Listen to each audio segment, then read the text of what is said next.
Hello everyone, it's Mop Spear. Today we have the Old Skool GameCube Controller.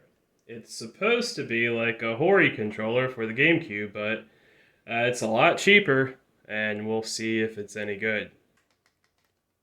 Inside the box, you've got just the controller. That's all. That's fine. The controller's like the cord. The cord's like 10 feet long. It says 10 feet, so that's good. Yeah, it's pretty long. Pretty long. Okay, and it's really springy. That feels good. Pretty clicky though.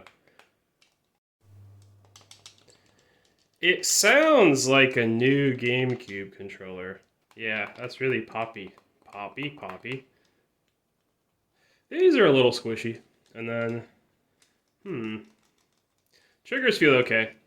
And the back has these round parts here to help you hold on. So, yeah, gosh, they just can't make a Z button, can they? No one can. That's way too far away. Okay. Well, that's that. Oh, B feels good. If I had to compare it to something, which this C-Pon controller is the only thing I have because I lost my original GameCube controller a long time ago, so I have this. Now, the GameCube always had a bad D-pad. It's probably the worst one I can think of. I don't like the Dreamcast one, but this is pretty. Yeah, it's just, the problem is it's so small. Yeah, it doesn't feel right. So you can compare the sizes, and the Old Skool one's much bigger. The Z button on this one is very clicky, not squishy at all. But this one, oh, that's just terrible. In terms of the D-pad, which is the thing you want with this thing, yeah, it's much better than this one. This one's very bad. Let's feel it. A feels the same. This feels deeper. Yeah, same here. B's fine, but it does not have these triggers. So you may be wondering, why have this? Well, I have a strange situation. I can't get my Wii controllers to work correctly on my Wii. I use my Wii for RetroArch to play ROMs on there so I can play it on my CRT and have it output in 240p, which I can't do with really anything else. The Wii is the only thing I have that can output in 240p, so that's why I got this, to play those Genesis and Super Nintendo games and NES games. Let's try this on the Wii and see how it works. By the way, that NES I fixed still works fine. Hey Wii, how are you feeling today?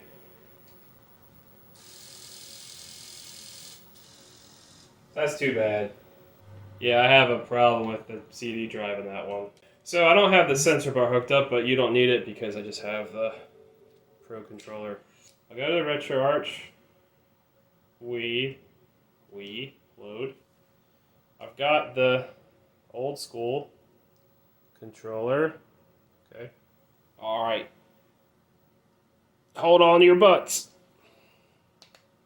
Hey, that works. It goes up and down. Okay, that's good. Okay, left and right. They're doing things. Load. Recent. Okay. Let's try Metroid. Run. This always makes me think something's broken with it, because it takes a little bit of time to load. Way longer than a computer would, but that's to be expected because you're just running it on a Wii instead of a modern PC. Anyway, okay. Okay, hey, that's pretty good.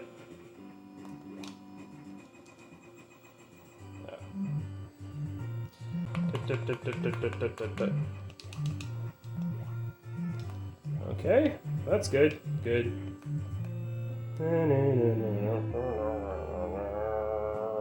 Okay, small problem here. I can't access the Wii menu right now. Hold on. I have to unplug this, and then unplug the Old Skool controller out of the controller thing. Let's try a different game.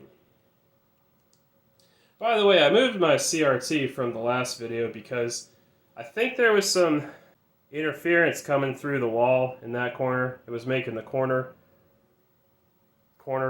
this corner turn purple, but now it's fine because I moved it. Well, it's mostly fine, but that part of the CRT's warped anyway. Let me go to Breath of Fire 2. It's got a translation patch, so that's why it's funny. Alright, now it sees the GameCube controller plugged in, so start. Okay, that's good. Ah, that's a good sound. Okay, yep. This feels pretty good. I can run. Yeah, they added that too.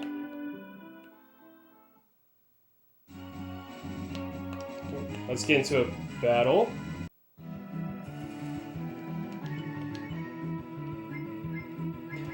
Triggers feel good. That feels good, yep. Everything's pretty good. Whatever is mapped to start or select is on the Z trigger. Okay, maybe that was always the case. I don't know. But I still have to test these start and select buttons somehow. I have the CPON controller plugged in. You can see that little logo right there. Okay, so, alright, so, quick menu, resume. Okay, press Z. Alright, it brings up start or whatever. I don't remember what this does in Breath of Fire. Okay, start doesn't do anything. It's dawning on me now that I forgot that the GameCube doesn't even have a select button. Okay, so that's probably important, but yeah, so, I don't know. It's fine. It acts the same way. That's the important part. It doesn't act any different.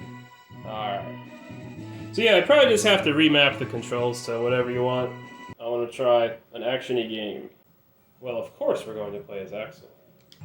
Yeah, it feels really good. I like it a lot. Dunk.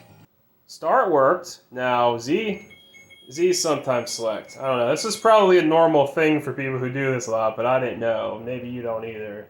Maybe. Alright, start. See, that's fine. Oh yeah, I don't have the sword yet, of course.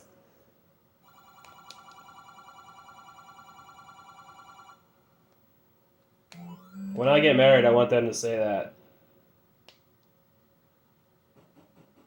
Okay, let's test it. Yeah, that feels good. Alright, start. Okay, I don't have the resolution set correctly in RetroArch right now. So it's making some lines when I move things. Yep, that's not good. Okay, this was the Old Skool controller for the GameCube and therefore Wii.